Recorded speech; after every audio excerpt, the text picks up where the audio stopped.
আসসালামু আলাইকুম ওয়া রাহমাতুল্লাহ। প্রিয় বন্ধুরা, হযরত উমর রাদিয়াল্লাহু তাআলা আনহু কিছু টাকা ব্যাগে করে নিয়ে গরিব দুঃখীদেরকে দেওয়ার জন্য বের হইলেন। বেশ কয়েকদিন যাবৎ খুঁজে খুঁজে গরিব দুঃখীকে খুঁজে পাচ্ছিলেন না। এমন অবস্থায় মরুভূমির ভিতরে এক ব্যক্তিকে দেখতে পেলেন। সে শুয়ে রয়েছে এবং তার কাছে একটি ব্যাগ রয়েছে, সেই ব্যাগেও টাকা রয়েছে।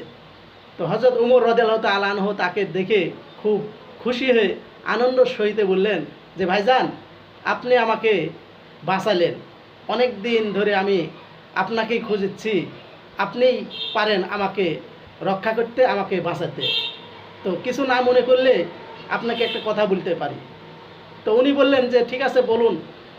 তো ঘটনা হচ্ছে, আমি এই যে ব্যাগে ভর্তি টাকা, এই টাকা নিয়ে আমি আজ 3 দিন যাবৎ ঘুরে বেড়াচ্ছি যে গরিব দুঃখীকে এই টাকাগুলো দিব।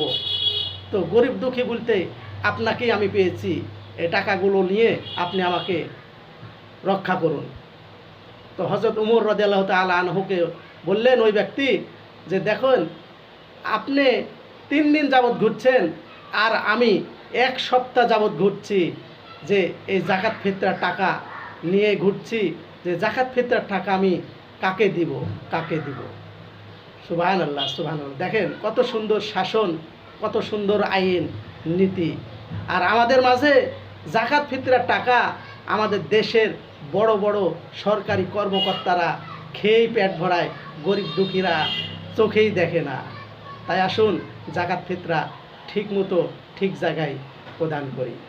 ধন্যবাদ। ভিডিওটি ভালো লাগলে অবশ্যই সাবস্ক্রাইব করবেন।